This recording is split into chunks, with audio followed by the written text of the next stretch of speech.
எங்க அம்மா தான் சொன்னாங்கன்னா ஒரு தடவை நீ என்கிட்ட ஃபோன் பண்ணி கேட்டிருக்கலாம்ல. அவங்கவுங்க இஷ்டத்துக்கு ஆட வேண்டியது. அம்மா அம்மா ஏங்க சும்மா இருங்க. மறுபடியும் அவங்கள கூப்பிட்டீங்கன்னா நான் தான் உங்களை ஏதோ சொல்லி தூண்டி விட்டுருக்கேன்னு நினைக்க போறாங்க. சும்மாவே என்னை பார்த்தாலே அவங்களுக்கு பிடிக்கல. நீங்க வேற எதையாவது ஆரம்பிச்சு வச்சிடாதீங்க. அம்மா எங்க இருக்க? இந்த வரேன்டா. ஒரு தடவை கூப்பிட்டா வருவான்னு இல்லை, வர்ற வரைக்கும் கூப்பாடு போட்டுக்கிட்டே இருப்பான். ஒரு தடவை கூப்பிட்டானு கண்ணு முன்னாடி வந்து நிக்கிறதுக்கு நான் சூனியக்காரியா? என்னாச்சுடா? எதுக்கு அம்மா அம்மானு ஏழை விட்டுக்கிட்டு இருக்க? ஒரு தடவை கூப்பிட்டா வர மாட்டேனா? வெயிட் பண்ண வேண்டியதானே? அம்மா இவகிட்ட என்ன சொன்னீங்க? நான் என்ன சொன்னேன்? நான் ஒன்றும் சொல்லலையே. செவனேன்னு கிச்சனில் வேலை பார்த்துட்டு இருக்கேன். சரி வந்து ட்ரெஸ்ஸை மாற்றிட்டு கிச்சனுக்கு வருவான்னு நினச்சேன். இவ என்னடானா அவள் வீட்டிலேருந்து வந்ததுலேருந்து பெட்ரூம் விட்டு வெளியே வரல. அம்மா அவங்க வீட்டிலேருந்து அவளுக்கு கிஃப்டா கொடுத்த நகைப்பட்டியை திருப்பி கொடுத்து விட்டீங்களா? ஆமாடா, அந்த அம்மா என்ன பேச்சு பேசிச்சு.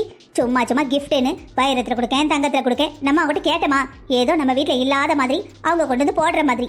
அதான் யோதா அவள் வீட்டுக்கு போகிறாளே, இதுதான் சாக்குன்னு சொல்லிட்டு கொண்டு போய் கொடுத்துட்டு வந்துடுன்னு சொல்லிட்டேன். சரிம்மா, அப்படியே கொடுத்து விட்டா கூட இப்ப எதுக்கு கொடுத்து விடணும்? அவங்க வீட்டுல சொந்தக்காரங்க கெஸ்ட் எல்லாம் இருந்திருப்பாங்கல்ல, யாரும் இல்லாதப்ப 4 பேரை கொடுத்து விட வேண்டியதானே? டேய், யாரும் இல்லாதப்ப கொடுத்தா யாருக்காவது ஏதாவது தெரியுமா? எல்லாரும் இருக்கும்போது கொடுத்தாதான் இவங்க குடும்ப லட்சணம் எல்லாருக்கும் தெரியும். அங்க வந்த ஒரு ஆளு வீட்டுக்கு போய் 10 ஆள்கிட்ட சொல்லும். அப்படியே மானம் காத்துல பறக்கும்ல. என்னவோ நம்மளை பண்றதெல்லாம் 4 சவுத்துக்குள்ள வச்சு அவமானப்படுத்தி அனுப்புறாங்க. இவங்க லட்சணம் என்ன, இவங்க புத்தி என்னன்னு ஊர்ல இருக்கிற எல்லாருக்கும் தெரிய வேண்டாம்? அம்மா நீ என்ன பண்றேன்னு தெரிஞ்சுதான் பண்ணிக்கிட்டு இருக்கியா? அங்க 2 தங்கச்சிங்க வாழ்றாங்கம்மா. எடுத்தம் கௌத்தம் நீ எதுக்கு பண்ணிக்கிட்டு இருக்க? என்னடா இப்பதான் வீட்டுக்குள்ள வந்த, அதுக்குள்ள உன் பொண்டாட்டி உன்னை மசக்கிட்டாளா? மசக்கவும் இல்லை கசக்கவும் இல்லை. நானும் அதான் கேட்குறேன். அவ சொல்ல மாட்டேன்னு தான் சொன்னான். உங்ககிட்டயும் கேட்க கூடாதுன்னா நான் தான் மனசு கேட்காம கேட்குறேன். இங்க பாருமா, இவ ரொம்ப பாவம்மா, செல்லமா வளர்ந்தவ. நம்ம வீட்டு கல்யாணம் பண்ணிட்டு வந்துட்டான்னு அவளை அடிமை மாதிரி நடத்தாதீங்க. ஏண்டி உன்னை நான் அடிமை மாதிரியா நடத்துறேன்? உங்க அம்மா நடத்துறாங்களே என் பொண்ணுங்களை, அதுக்கு பேர் தான் அடிமைத்தனம். நான் உன்னை நல்லா தானே வச்சிருக்கேன். என் பிள்ளைகிட்ட என்னென்னவோ சொல்லியிருப்ப போல. அத்தை நான் ஒன்றும் சொல்லலை, அவராக தான் கேட்குறாரு. ஆமா, நீ சொல்லாம அவனுக்கு குறி சொல்லுச்சா? அங்க நடந்ததெல்லாம் அவனுக்கு எப்படி தெரியும்? அவன் இப்ப தானே வந்தான். வந்தது வராதமா ட்ரெஸ்ஸை கூட மாத்தல, அதுக்குள்ள எல்லா கதையும் சொல்லிட்டேன். அப்படித்தானே? ஏன்னா பசியில வரும்போது கோவத்துல வருமா.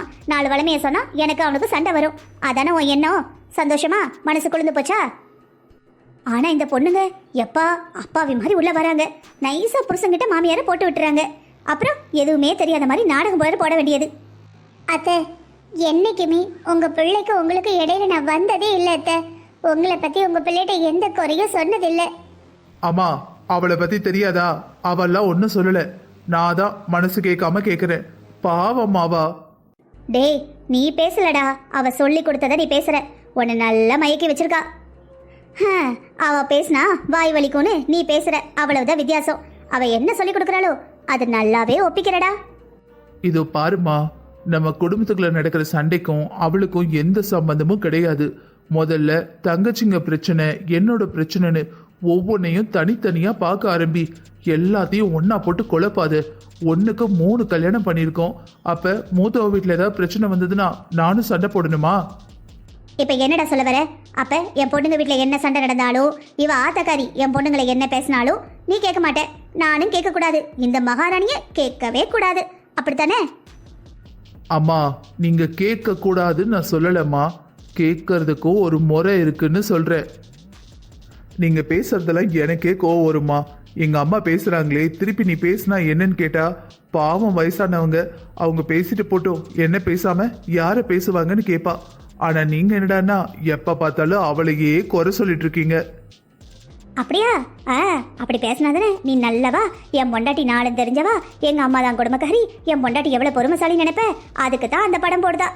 இவளை மாதிரி 1000 பேரை பார்த்துருக்கேன். இவ நடிப்ப நீ வேணா நம்பலாம், நான்லாம் நம்ப மாட்டேன். என்கிட்ட இவன் நடிப்பு செல்லாது. இதோ பாருமா, நானும் வீட்டை விட்டு எங்கேயாவது வெளியே போயிடுறேன். அப்பாவும் எப்போதான் வராரு. நீயும் இவளை மட்டும் தான் வீட்டில் இருக்கீங்க.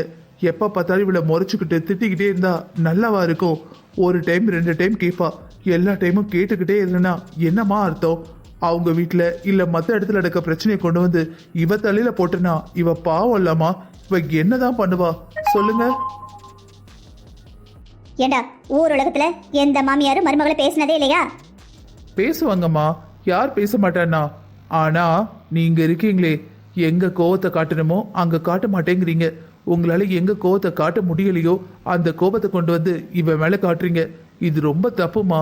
உங்க மேல இருக்கிற பாசத்தாலையும் மரியாதையாலும் தானே இவ அமைதியா இருக்கிறா. அதை மிஸ்யூஸ் பண்ணாதீங்கம்மா. சரிடா, இனிமே உன் பொண்டாட்டிக்கிட்ட நான் பேசவே இல்லை, போதுமா? அம்மா தாயே, உன்கிட்ட நான் பேசவும் இல்லை, என்கிட்ட நீ பேசவும் பேசாத, என் கண்ணு முன்னாடியே வராத, புரிஞ்சுதா?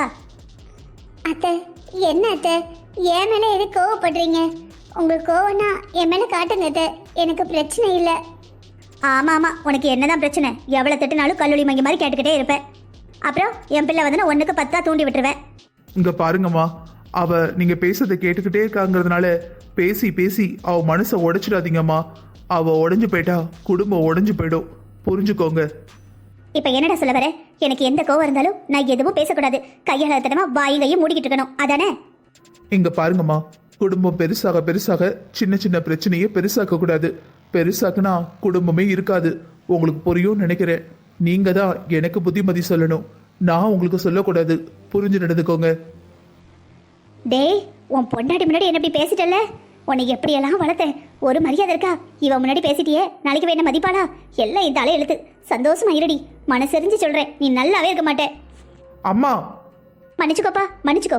தெரியாம உன் பொண்டாட்டிட்டே பேசிட்டேன், இதுக்கப்புறம் உன் பொண்டாட்டிட்ட பேச மாட்டேன். முத்து, சாரிம்மா, மன்னிச்சுக்கோ. எங்க அம்மாவுக்காக நான் மன்னிப்பு கேட்குறேன். இருக்கட்டுங்க, பரவாயில்ல.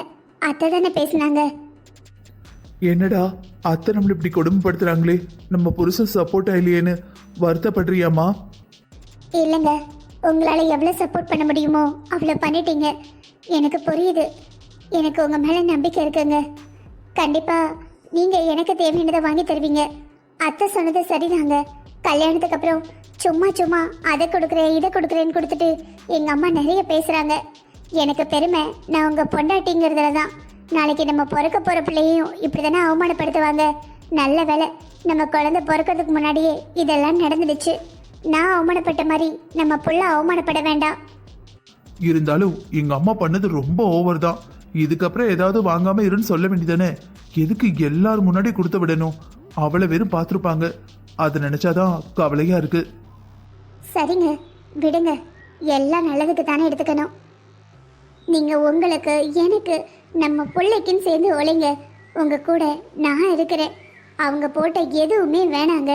இதுக்கப்புறம் என் மேலே குண்டுமணி வந்தால் கூட அது நீங்கள் உழைக்கிற சம்பாத்தியமாக தான் இருக்கணும். இனிமே நம்ம குடும்பம் அந்த வீட்டில் அவமானப்படக்கூடாதுங்க.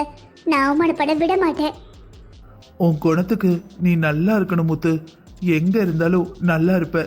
கடவுள் புண்ணியத்துல நான் பண்ற பிஸ்னஸ் நல்ல சக்சஸ் ஆகி உன்னை ராணி மாதிரி பார்த்துக்கணும்.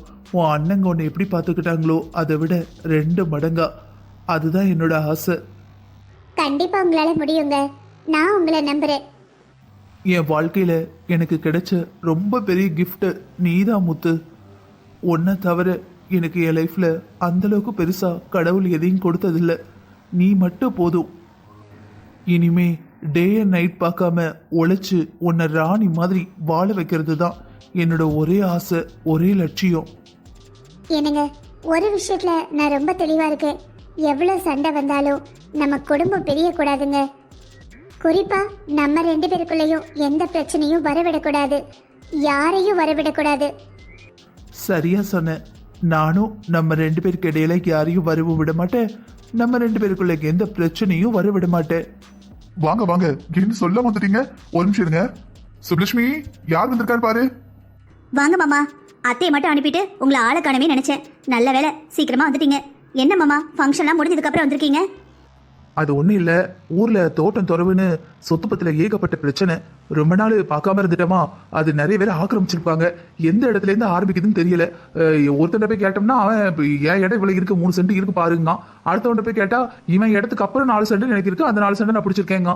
ஆக மொத்தம் நிறைய இடம் நமக்கு குறையுது. இந்த பிரச்சனையெல்லாம் முடிக்க ரொம்ப நாள் எடுக்கும் போல இருக்கு. அதான் உங்க சித்தி எப்படி தனியாக விட்டுட்டு போறது, அதான் அங்கே விட்டுட்டு போகலாம், மருமவை பார்த்துக்கிடுவான்னு கூட்டிட்டு வந்துட்டேன். நான் கூட ஃபங்க்ஷன் முடிஞ்சோன்னே கிளம்பிடலான்னு நினைச்சேன். என்ன பண்றது, என் மருமகளை தொந்தரவு பண்ணோன்னு இங்க இருக்க வேண்டியிருக்கு. அத்தை, என்ன சொல்றீங்க? நீங்க இங்க இருக்கிறது எனக்கு பலம் தான். என் மாமியார் தான் உயிரோட இல்லை, ஆனா நீங்க என்னோட சின்ன அத்தை. என் மாமியார் இடத்துல தான் உங்களை நான் வச்சு பார்க்குறேன். நீங்க இங்கே இருங்கன்னா 2 பேரும் கேட்க மாட்டேங்கிறீங்க. அது என்னடாமா உனக்கு தெரியாது என்ன இருக்கு. இவளுக்கு என் மருமகளுக்கும் சுத்தமா ஒத்து வராது. 2 பேரையும் வீட்டுல தனியா விட்டுட்டு எங்கேயும் போக முடியாது. அடுத்து வெட்டு குத்துட்டு நம்ம கேஸுக்கு தான் அலையிடும் பார்த்துக்கோ. அதான் சரி நான் கூட்டு போய் உன்னை சக்கரவர்த்தி வீட்டுல விட்டுருதேன். நீ ஆச்சு அவியலாச்சு ஏதாவது இருங்க, உடனே அவாதான் அட்ஜஸ்ட் பண்ணி போவா. நம்ம மருமகளுக்கு உனக்குலாம் ஒத்து வராது அப்படின்னு இங்கேயே இருந்து சொல்லணும்னு வந்துட்டேன். சரி அப்படியே நான் கிளம்புதேன். என்ன மாமா இவ்வளோ தூரம் வந்துட்டு சாப்பிடாம போறீங்கிறீங்க? சாப்பிட்டுட்டு போங்க. இல்லம்மா, ட்ரெயின்ல தான் டிக்கெட் போட்டிருக்கேன். டைம் ஆயிடுச்சு. இப்ப கிளம்புனதான் சரியா இருக்கும். நான் வரும்போது இங்க சாப்பிட்றேன். சரியா? போயிட்டு வரட்டுமா? சரி பத்திரமா போயிட்டு வா, போயிட்டு எனக்கு கால் பண்ணு. சரிண்ணே. என்னம்மா பிஸியா இருக்கிறியா? இல்லைங்க அத்தை, சும்மா ரொம்ப நீட் பண்ணிட்டு இருந்தேன். சாரி அத்தை. எதுக்குமா? இல்லை அத்தை, எங்கள் அம்மா இப்படி பண்ணுவாங்கன்னு எதிர்பார்க்கவே இல்லை. ஏன் இப்படி பண்ணுறாங்கன்னு புரியவே இல்லை. சரி பரவாயில்ல விடுமா. அதை பேசி இப்போ என்ன ஆக போகுது? நடந்தது நடந்துடுச்சு, மாற்ற முடியாதுல்ல. இருந்தாலும் உங்கள் அம்மா நான் பெத்த பொண்ணுக்கு என்னை கொடுக்கக்கூடாதுன்னு சொன்னது ரொம்ப ஓவர் தாம்மா. இந்த வீடெல்லாம் உனக்கு செட் ஆயிடுச்சா? ஆயிடுச்சுத்த. உன் ட்ரெஸ்ஸஸ் எல்லாம் கபோர்டில் எடுத்து வச்சிட்டியா? கொஞ்சம் ட்ரெஸ்ஸை எடுத்து வச்சுருக்கேன் த. மீதி கபோர்டில் அவர் என்னென்னமோ வச்சுருக்கிறாரு. அதோட சாவியும் இல்லை. ஓ, அதோட ஒரு சாவி அவங்ககிட்ட தான் எப்பவும் இருக்கும். என்கிட்ட ஒரு சாவி இருக்குது, நான் எடுத்துகிட்டு வந்து தரேன். அதில் உன்னோட நகையெல்லாம் வச்சுக்க. வெளியே துணி கபோர்ட்லாம் வைக்க வேண்டாம். சர்வெண்ட்லாம் வீடை க்ளீன் பண்ண வருவாங்கல்ல, அப்போ திடீர்னு கபோர்டு திறந்துருந்ததுன்னா கஷ்டமாக போயிடும். யார்கிட்டையும் எடுத்துட்டியான்னு கேட்கறதுக்கும் ஒரு மாதிரி இருக்கும். இல்லை அத்தை, எங்கள் ரூமை நானே க்ளீன் பண்ணிக்கிறேன்னு சொல்லியிருக்கேன். எனக்கு என்னோடய வேலையெல்லாம் நானே பார்க்குறது தான் பிடிக்கும். எதுக்குமா? அவங்க காலையில் சாயங்காலம்னு 2 தடவை வீடெல்லாம் க்ளீன் பண்ணுவாங்க. அப்போ எங்கள் ரூமையும் சேர்த்து பண்ண சொல்லிடுறேன். இல்லை அத்தை, அது எனக்கு பழகிடுச்சு. நானே க்ளீன் பண்ணிக்கிறேனே எங்கள் ரூம் மட்டும். சரிம்மா. அப்புறம் ஒரு முக்கியமான விஷயம் சொல்ல வந்தேன். சொல்லுங்க அத்தை. ஒன்றும் இல்லை, என்னோட சின்ன மாமியார் அதான் பொன்னம்மாத்த வந்திருக்காங்க. அவங்க அத்தை, அவங்க ஏற்கனவே இங்கே தானே இருக்காங்க. இல்லைம்மா, அவங்க இன்னும் கொஞ்ச நாளைக்கு இங்கே தான் தங்க போகிறாங்களாம். அவங்கக்கிட்ட நீ ரொம்ப எச்சரிக்கையாக இருக்கணும். ஏன்னா அவங்க யார் வீட்டுக்கு போனாலும் அந்த வீட்டில் யாராவது நல்லா இருந்தால் அவங்களுக்கு பிடிக்கவே பிடிக்காது. கெட்டு போகணும்லாம் நினைக்க மாட்டாங்க. ஆனால் அவங்கள மட்டும் தட்டி ஏதாவது பேசிக்கிட்டே இருப்பாங்க. அவங்களுக்கு இது பழகிடுச்சு. எங்களுக்கெல்லாம் இது நல்லா தெரிஞ்ச விஷயம். ஆனால் உனக்கு அவங்கள தெரியாதுல்ல. அவங்க பேசினாங்கன்னா அப்புறம் உனக்கு மனசு கஷ்டப்படும். அதான் முதல்ல சொல்லிட்டு போகலான்னு வந்தேன். பார்த்து கவனமாக நடந்துக்க, சரியா? சரிங்க அத்தை. நீ வேணா படுத்துக்கோமா, அவன் வர லேட் ஆகும்னு நினைக்கிறேன். சரிங்க அத்தை. கீழே வரப்போறியா என்ன? இல்லை அத்தை, நான் கொஞ்ச நேரம் படுத்துக்கிறேன். சரிம்மா. சுப்பலட்சுமி, உன் மருமவளை எங்க? அப்போவே மேலே மாடிக்கு போனா, இன்னும் இறங்கின பாடு இல்லை. அத்தை, அவள் மாடியில் படுத்துருக்கா. ரொம்ப டயர்டாக இருப்பா போல. என்ன டயர்டு? கல்யாணம் பண்ணி இந்த வீட்டுக்கு வந்திருக்கா, அவ்வளோதானே. அந்த காலத்தில் நாங்கள்லாம் கல்யாணம் நடந்து வரும்போது மாமனார் மாமியார் வீட்டில் தோட்டம் துறவு வயக்காடு பம்பு சட்டு எல்லாம் இருக்கும். பாத்திரம் இப்போ கழுவுற மாதிரி ப்ரில்லு விம்மு ஜெல்லு அந்த இரும்பு சக்கை இதெல்லாம் எதுவுமே கிடையாது. சாம்பலை வச்சு தான் தேய்க்கணும். பாலுக்கரை இது போவே போவாது. பெரிய பெரிய ஐயப்பானையில் தான் பொங்குவாவே. பசுமாடுலாம் இருக்கும், அதுக்கு கஞ்சி காய்ச்சுவாவே. எல்லாம் எடுத்து வச்சிருவாவே. தண்ணி அந்த அலசுற தண்ணியையும் போய் குடத்தை எடுத்துகிட்டு போய் பிடிச்சி கொண்டு வந்து ஊற்றணும். இடுப்பொடிய வேலை பார்க்கணும். நாள் 2 மறுவீடு கோயிலுக்கு போகிறது, அவ்வளோதான். அடுத்து என்ன புது மருமவா? எல்லாம் பழைய மருமவா தான். ஆனால் இப்போ இருக்க பிள்ளைங்களுக்கு கல்யாணத்தில் உட்காந்து அந்த போட்டாக்கு அங்கிட்டு இங்கிட்டு போஸ் கொடுக்கறதுக்கே டயர்டாகிடுது. சரியா சொன்னீங்க அத்தை. சரி சரி, உன் மருமகளை கூப்பிடு. அத்தை, அவள் கொஞ்சம் தூங்கட்டுமே. இந்த வயசுலையே என்ன தூக்கம்? இப்போ தூங்குனா நைட்டு எப்படி தூக்கம் வரும்? அத்தை, அது வந்து பாரு, உன் மருமகளுக்கு ஆயுசு 100. நம்ம பேசிக்கிட்டு இருந்தோம், அவள் வந்துட்டா. ஆதி, ரூமில் தூங்கிக்கிட்டு தானே இருந்த, என்ன திடீர்னு கீழே வந்திருக்க? இல்லை அத்தை, பாட்டி கூப்பிட்டாங்கன்னு செல்வி அக்கா சொன்னாங்க, அதான் வந்தேன். ஆமாம் சுப்பலட்சுமி, முதலையே உன் வீட்டு வேலைக்காரிட்ட போய் அவளை கூட்டிகிட்டு வர சொன்னேன். அவள் வர காணோம், அதான் உன்னையே கூப்பிட சொன்னேன். அதுக்குள்ளே அவளே இறங்கிட்டா. போச்சு, நல்லா மாட்டிக்கிட்ட. இவங்க சும்மாவே வச்சு செய்வாங்க, என்னென்ன சொல்ல போகிறாங்களோ. இதை பாருமா மருமவளே, உனக்கு சமைக்க தெரியுமா? கொஞ்சம் கொஞ்சம் சமைப்பேன். கொஞ்சம் கொஞ்சம்னா அப்போ ஒரு பருக்கையை நாங்கள் சாப்பிடணுமா? சமைக்க தெரியுமா தெரியாதா? தெரியும். சரி, இன்னைக்கு உன் இஷ்டம்தான். உன்னோட ஃபேவரட்டான எல்லாத்தையும் சமைச்சு வச்சிரு, சரியா? போ, இப்போயே கிளம்பு. சரிங்க பாட்டி. என்னது பாட்டியா? பாட்டின்லாம் என்ன கூப்பிடக்கூடாது. ஒன்று ஆண்டின்னு கூப்பிடு, இல்லை அத்தைன்னு வேணா கூப்பிடு. ஆனால் நீங்கள் எங்கள் அத்தைக்கு சின்ன மாமியார் தானே? என் கல்யாணம் நடக்கும்போதே என் புருஷன் வழியில் தூரத்து சொந்தக்கார பிள்ளைகளுக்கெல்லாம் நான் பாட்டி ஆகிட்டேன். அதுலேருந்து பாட்டினாலே எனக்கு டென்ஷன் ஆகும். நீ வேணா என்ன பெரிய அத்தைன்னு கூப்பிடு, இல்லை உங்கள் அத்தையை மட்டும் தான் அத்தைன்னு கூப்பிடு, வேணா என்ன ஆண்டின்னு கூப்பிடு. சரிங்க பாட்டி. என்ன மறுபடியும் பாட்டிங்கிற? இல்லை சரிங்க ஆண்டின்னு சொன்னேன். சரி, நான் கொஞ்ச நேரம் இங்கே உட்காந்துருக்கேன், நீ போய் வேலையை ஆரம்பி. சுப்புலட்சுமி, மண்டை வெயிலுக்கு அப்படியே காயுது, போய் நல்ல குளுகுளுன்னு ஒரு கிளாஸ் மோர் கொண்டு வரியா? ஆ சரிங்க அத்தை. ஒரே ஒரு பச்சை மிளகா, கொஞ்சோண்டு கொத்தமல்லி இலை போட்டு கொண்டு வானே. பச்சை மிளகா கண்ணுக்கே தெரியக்கூடாது, ஆனால் காரம் இருக்கணும், புரிஞ்சுதுல்ல? ஆ புரியுது அத்தை. ஆதி, நான் தான் உன்னை ரெஸ்ட் எடுன்னு சொன்னேன்ல, கீழே வர வேண்டான்னு சொன்னேன். எதுக்கு கீழே வந்த? அத்தை, அதான் நான் ஏற்கனவே சொன்னனே, செல்வியக்கா கூப்பிட வந்தாங்கன்னு. சரி, கீழே தான் வந்த. சமைக்க தெரியுமான்னு கேட்டப்ப ஓப்பனா சமைக்க தெரியாதுன்னு சொல்லியிருக்க வேண்டியதானே. எதுக்கு சமைக்க தெரியும்னு சொன்னேன்? உன்னை வச்சு செய்ய போறாங்க. இவங்க கிட்ட நல்ல பேர் எடுக்க எனக்கே எத்தனையோ வருஷம் ஆச்சு. இன்னமும் என் சமையலை சாப்பிட்டுட்டு அது இல்லை இது இல்லை, அப்படி பண்ணியிருந்தா நல்லா இருக்கும், இப்படி பண்ணியிருந்தா நல்லா இருக்கும், இதை இப்படி பண்ணக்கூடாது, அதை அப்படி பண்ணக்கூடாதுன்னு சொல்லிக்கிட்டே இருப்பாங்க. சரி, இவங்களுக்கு சமைக்க நல்லா வருமா? எக்ஸ்பர்ட்டாக பார்த்தா அதுவும் இல்லை. சரி போ, ஏதாவது ஒன்று தெரிஞ்சதை சம. சரிங்க அத்தை. சரி சுப்புலட்சுமி, இவ இருக்கா, மூத்தவ மீனா எங்க? அத்தை, அவ ராம் கூட ஆஃபீஸ்க்கு போயிருக்கா. எப்போ இருந்து இந்த பழக்கம்? பொம்பளைங்கெல்லாம் ஆம்பளைங்க கூட ஆஃபீஸ்க்கு போகிறது? அத்தை, அவளுக்கு ஆஃபீஸ் போகிறது தான் ரொம்ப இன்ட்ரெஸ்ட்டு, அதான் ஆஃபீஸ் போயிருக்கா. சரி சரி, நீயாவது உன் மாமியாருக்கு உதவியாக இரு, நீயும் ஒரு பேக்கை மாட்டிக்கிட்டு கிளம்பிடாத. போங்க, மாமியார் மருமகளும் ஏன் இங்கேயே நிற்கிங்க மசன்னு? போய் கடை கடைன்னு வேலையை பாருங்க. மருமோளே, சாப்பாடு சூப்பர்மா, அசத்திட்ட. தேங்க்ஸ் மாமா. நான் கூட ரொம்ப டென்ஷனாக இருந்தேன், எப்படி சமைப்பியோ எப்படியோன்னு. ஆனால் நல்லா சமைக்கிற, உன்ட்ட நல்ல கைப்பக்குவோம். தேங்க்ஸ் அத்தை. மருமோளே, சும்மா சொல்லக்கூடாது, சாப்பாடு நல்லா இருந்தது. உங்கள் அக்காக்காரி இந்த வீட்டுக்கு வந்து ஆக்கி போட்டா பாரு சாப்பாடு. பிரியாணி இது பானையை வச்சுட்டு ஊற்றுதா, அரிசி வேகவே இல்லை, மறுபடியும் தண்ணியை கோதி கோதி ஊற்றிக்கிட்டு இருந்தா. தட்டில் போடும்போது பிரியாணி அரிசியும் கலரும் ஒன்றுக்கு ஒன்று விரைச்சிக்கிட்டு, அது தயிர் சாதமா புளி சாதமா புளியோதரையா ஒருத்தருக்கு புரியலை. பரவாயில்ல, மூத்தவளே அப்படி இருக்கா, இளையவ எப்படி இருப்பாளோ நினச்சேன். ஆனால் நீ நல்லா சமைச்சிருக்கம்மா, சாப்பாடு நல்லா இருந்தது. அது மட்டும் இல்லாமல் உன் கையால் லட்டு பண்ணியிருக்க பற்றியா, கடையில் சாப்பிட்ட மாதிரியே இருக்குது. லட்டு நல்லா இருக்குமா? பாட்டி, லட்டு கடையில் வாங்கினது தான், சாப்பாடு தான் நான் பண்ணேன். பரவாயில்லையே, உண்மையை சொல்லியா பொய் சொல்லியான்னு பார்த்தேன், ஏன்னா கடை பாக்ஸில் தானே இருக்குது. ஆமாம் சொன்னேன்ல, பாட்டின்னு கூப்பிடக்கூடாது, ஆண்டின்னு கூப்பிடுன்னு. சரி பாட்டி, இனிமேல் உங்களை ஆண்டின்னே கூப்பிடுறேன். சித்தி, என்னது இது? இல்லைப்பா, என்னால் யாராவது என்னை பாட்டின்னு கூப்பிட்டா ஏற்றுக்கவே முடியலை. சரி, என் தம்பி மகன் உங்களை எப்படி கூப்பிடுறான்? அவன் என்ன படிமான்னு கூப்பிடுவான். படிமாவா? உங்களுக்கு இதெல்லாம் புரியாதுப்பா. இந்த காலத்தில் யாரும் பாட்டியை பாட்டின்னு கூப்பிட்றதில்ல. அப்பாச்சி அம்மாச்சி அதெல்லாம் ரொம்ப ஓல்டு ஃபேஷன். இப்போ அம்மா அம்மா, ஆனால் அம்மாவோட அம்மா அம்மாச்சி இல்லை அப்பாச்சியில் என்ன சொல்கிறாங்க தெரியுமா? படியம்மா இல்லை பெரியம்மா அப்படின்னு கூப்பிடுறாங்க. அட கொடுமையே, உலகம் எதை நோக்கி போயிட்டு இருக்கு? சொந்த பாட்டியே பெரியம்மான்னு கூப்பிடணுமா? ஐயோ. பாடி, எல்லா வேலையும் பக்கத்துக்குள்ள முதுகெல்லாம் வலிக்கி. என்னங்க சாப்பிட்றீங்களா? நேரம் ஆகணுமா? சாப்பாடெல்லாம் வேண்டாம், கொஞ்சம் வெளியே போயிட்டு வரேன். பக்கத்தில் அப்படியே நடந்துட்டு வந்தா உடம்புக்கு நல்லா இருக்கும். மந்தமாக இருந்த மாதிரி இருக்கு. இவ்வளோ நேரத்துக்கு என்ன வெளியே போறீங்க? வந்துட வேண்டி, மணி 5 மணி தான் ஆகுது. வெளியே சீக்கிரம் கொஞ்சம் இருட்டிக்கிட்டு இருக்கு, மேகமாக இருக்கு, மழை வருதோ என்னமோ. சரி, மவனையும் மருமொழி எங்க? எங்க, இங்கே தான் எங்கேயாவது இருப்பாங்க. குமாரே, ஐயா குமாரே, என்ன ஆளைய காணோம்? ஒரு தடவை கூப்பிட்டா எங்கே இருந்தாலும் இந்த இருக்கேம்மா வாரேம்மா. ஏய், சொல்ல மறந்துட்டேன், வெளியே போறேன்ட்டு போனாங்க. அது மருமகளும் ஒன்று சும்மா தான் இருந்தாங்க, வேலையெல்லாம் முடிச்சுட்டு. நான் தான் எதுக்கு வீட்டுக்குள்ளேயே இருக்கீங்க, சும்மா வெளியே போயிட்டு வாங்களேன்னு மருமகளை கூட்டிட்டு வெளியே போயிருக்கான். சொல்ல மறந்தே போயிட்டேன் பாரு. என்கிட்ட சொல்லவே இல்லை. அதை என்கிட்ட சொல்லிட்டாங்கல்ல, உங்ககிட்டயும் சொல்லணுமா? ஏங்க, உங்ககிட்ட ஃபர்ஸ்ட் கேட்கும்போது தெரியலன்னு சொன்னீங்க, அதுக்கப்புறம் இப்போ கூட்டிகிட்டு போயிருக்கான்னு சொல்கிறீங்க. உங்கள்கிட்ட சொன்னானா இல்லை உங்ககிட்டயும் சொல்லாமல் போயிட்டானா? என்கிட்ட சொல்லிட்டு தாம்மா போனா, நான் தான் சொல்ல மறந்துட்டேன். என் 2 மகள்களையும் பிரிஞ்சுட்டேன், இப்போ என் மகனையும் என்கிட்டேருந்து பிரிக்க பார்க்குறாள்ல. என்ன பேசுற? யார் என்ன பண்ணாலும் பிள்ளைங்க பெற்றவங்கள மறப்பாங்களா? இல்லைங்க, இவ்வளவு நாள் என்கிட்ட சொல்லாமல் அவன் எங்கேயுமே போக மாட்டான். வீட்டை விட்டா ஆஃபீஸு, ஆஃபீஸ் விட்டா வீடு. முறை என்கிட்ட சொல்லாமல் வெளியே போயிருக்கான். டேய், எங்கடா போனீங்க? ஒரு வார்த்தை சொல்லிட்டு போகணும்னு தெரியாதா? அம்மா அப்பாட்ட சொல்லிட்டு தானே போனோம், நீங்கள் நல்லா தூங்கிட்டு இருந்தீங்க.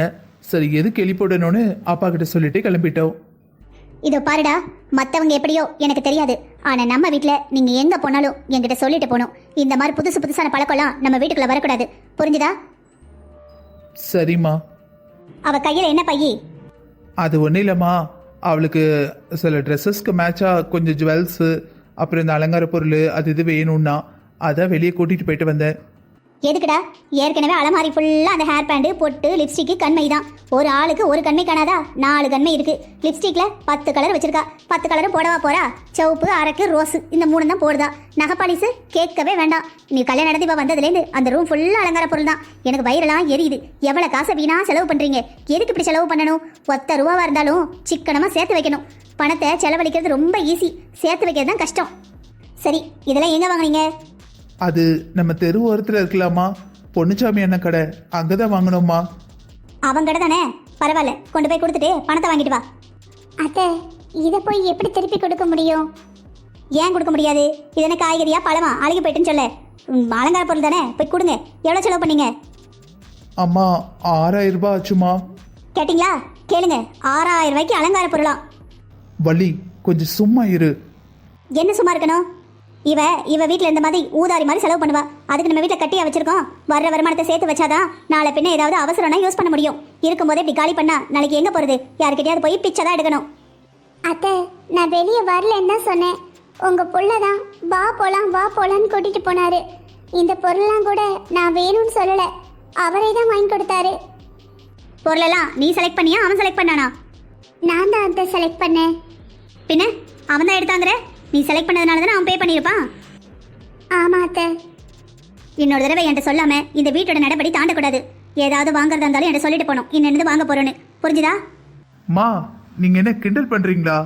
இதுக்கு முன்னாடிலாம் நீங்க இப்படி இருக்கல, இப்போ என்ன புதுசா? இதுக்கு முன்னாடிலாம் லூஸ் மாதிரி இருந்துட்டேன். வீட்டுக்கு வாழ வந்த பொண்ணு நம்மளோட பொண்ணு மாதிரி நினைச்சேன். ஆனா இப்பதான் எனக்கு புரிஞ்சுது, பொண்ணுங்க தான், மருமக தானு. அப்புறம் இந்த 1ஆம் தேதியிலேருந்து உன் சம்பளத்தை கொண்டு வந்து என்கிட்ட கொடுக்கணும். வள்ளி, என்ன பண்ற? நீ ரொம்ப ஓவரா போற. சும்மா இருங்க. நம்ம ஃப்ரீயா விட்டதுனால தான் இதெல்லாம். இவங்களுக்கு என்ன தெரியும்? நம்ம தான் எல்லாம் சொல்லிக் கொடுக்கணும். நான் சொன்னது புரிஞ்சுதா? புரிஞ்சுதுமா. வெறும் 6000 ரூபாய்க்கு என்னெல்லாம் பேசுறாங்க. என்கிட்ட இல்லாத காசு இல்லை, ஆனா அதை எடுத்து கொடுத்தா பணக்கார திமிர்ல பேசுறேன்பாங்க. என்ன பண்ணாலும் இவங்க என்ன பேசதான் போறாங்க. கொஞ்ச நாளைக்கு அமைதியா இருக்கிறது தான் நல்லது.